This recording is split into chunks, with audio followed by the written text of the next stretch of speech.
Карл Густав Recoilless Rifle. Оригинальное название этого гранатомета — гранат Гевер М48, то есть гранатное ружье, модель 1948 года, год принятия на вооружение. Разработали его еще в 1946 году на государственном предприятии «Ружейная фабрика Карл Густав». Фабрику и город основал король Карл Густав X, сейчас это город Эскильстуна. В настоящее время после ряда поглощений ружейная фабрика Карл Густав входит в состав шведской части британской BAE Systems.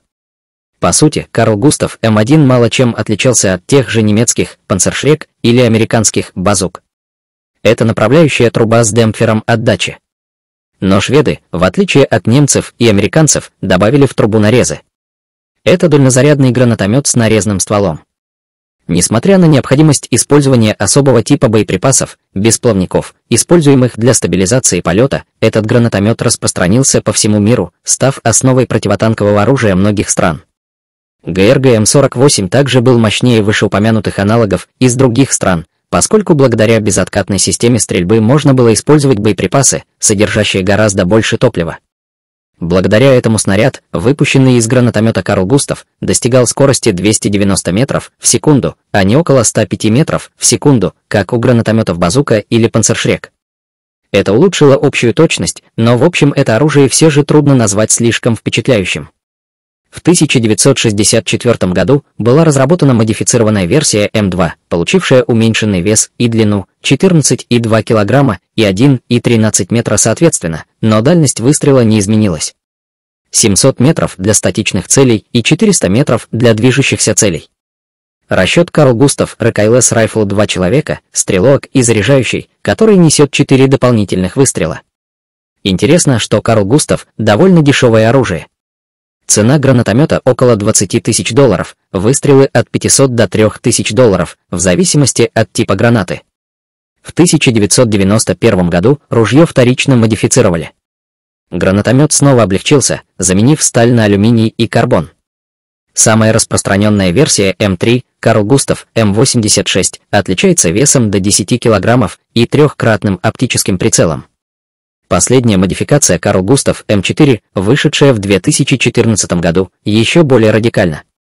Она на 3,5 кг легче, титан и карбон где только можно, и имеет длину всего 95 см. При этом пусковая установка выдерживает 1000 выстрелов, вдвое больше предыдущей версии.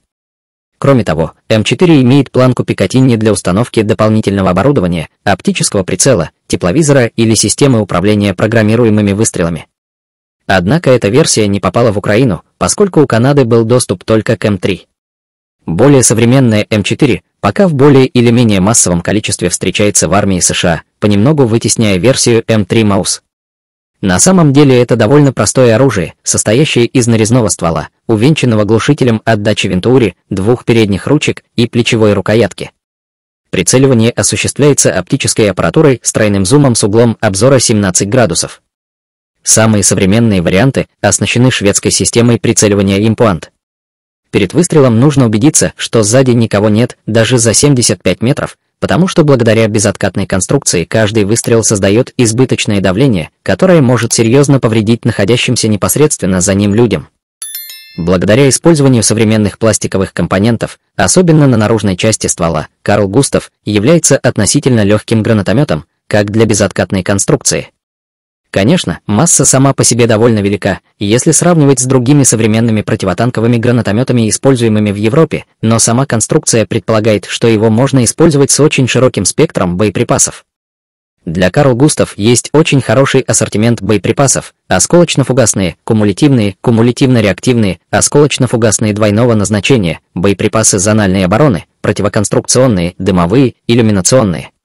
Самыми распространенными являются кумулятивные, способные пробить до 400 мм броневой защиты. Также существует версия с тандемной боевой частью, которая пробивает 500 мм и игнорирует динамическую защиту. Осколочно-фугасные и осколочно-фугасные двойного назначения предназначены для уничтожения укреплений и живой силы противника.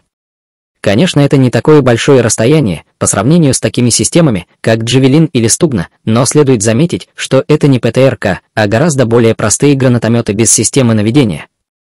В общем, самые распространенные боеприпасы для гранатометов Карл Густав предназначены для поражения целей в нескольких сотнях метров. Однако более впечатляющие снаряды с лазерной наводкой с максимальной дальностью до 2000 метров и эффективной дальностью до 1000 метров существуют уже давно. Также известно, что ведутся работы над новыми высокоточными снарядами GMM с боеголовкой, способной уничтожать бункеры и легкобронированные цели на дальности до 2500 метров. Если сравнивать Карл Густав с советским РПГ-7, то у шведского гранатомета в среднем вдвое большая скорость полета гранаты, пробитие кумулятивного боеприпаса больше, как обычного, так и кумулятивного, а эффективная дальность выстрела больше в 1,5 раза.